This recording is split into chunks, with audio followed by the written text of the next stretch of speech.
இன்று நான் உனக்கு பனோ முஸ்தலிக் போர் பற்றிச் சொல்லப் போகிறேன் அஹ்மத். இது வெறும் போர் மட்டும் கிடையாது. இதில் பல சுவாரஸ்யமான சமூக பாடங்களும் இறைச் சட்டங்களும் அடங்கியுள்ளன. ஹிஜ்ரி 6ஆம் ஆண்டு மதீனாவிற்கு அருகில் இருந்த பனோ முஸ்தலிக் என்ற கோத்திரத்தைச் சேர்ந்தவர்கள், அதன் தலைவர் ஹாரிஸ் இப்னு அபீ திரார் தலைமையில் முஹம்மது நபி ஸல்லல்லாஹு அலைஹி வஸல்லம் அவர்களுக்கு எதிராக போர் தொடுக்க திட்டமிடுவதாக தகவல் கிடைத்தது.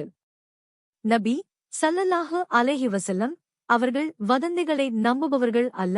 அதனால் புரைதா ரலியல்லாஹு அன்ஹு என்ற தோழரை அந்த ஊருக்கு அனுப்பி தகவலை உறுதி செய்தார்கள். தகவல் உண்மை என்று தெரிந்ததும் எதிரிகள் மதீனாவை தாக்குவதற்கு முன்பே அவர்களை சந்திக்க நபி ஸல்லல்லாஹு அலைஹி வஸல்லம் அவர்கள் படை திரட்டி புறப்பட்டார்கள். ஆரம்பத்தில் ஹாரிஸ் இப்னு அபீ திரார் மதீனாவின் மீது மிகுந்த கோபத்தில் இருந்தார். முஸ்லிம்களின் வளர்ச்சியை தடுக்க பெரும் படையை திரட்டினார்.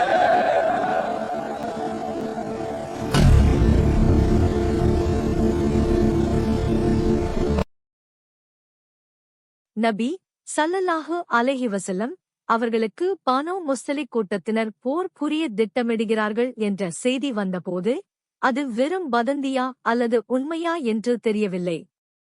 அப்போது நபி ஸல்லல்லாஹு அலைஹி வஸல்லம் அவர்கள் புரைதா ரலியல்லாஹு அன்ஹு அவர்களை அழைத்து, நீங்கள் நேராக அவர்களின் பகுதிக்குச் சென்று நிலைமையை அறிந்து வாருங்கள் என்று கட்டளையிட்டார்கள். புரைதா ரலியல்லாஹு அன்ஹு அவர்கள் மிகச் சிறந்த புத்திசாலி. அவர் ஒரு அந்நியரைப் போல மாறுவேடத்தில் பனோ முஸ்தலிக் கூட்டத்தின் தலைவர் ஹாரிஸ் இப்னு அபீ திராரிடம் சென்றார். அவர் ஹாரிஸிடம் சென்று, நீங்கள் முஹம்மதுக்கு எதிராக படை திரட்டுவதாக கேள்விப்பட்டேன். நானும் என் கூட்டத்தாரும் உங்களுடன் சேர்ந்து கொள்ளத் தயார் என்று ஒரு தந்திரமான பேச்சை வீசினார். இதை நம்பிய ஹாரிஸ் தனது போர் ரகசியங்கள் அனைத்தையும் புரைதாவிடம் கொட்டினார். ஆம், நாங்கள் தாக்குதலுக்கு தயாராக இருக்கிறோம், மதீனாவை அழிப்போம் என்று தற்பெருமையாக கூறினான்.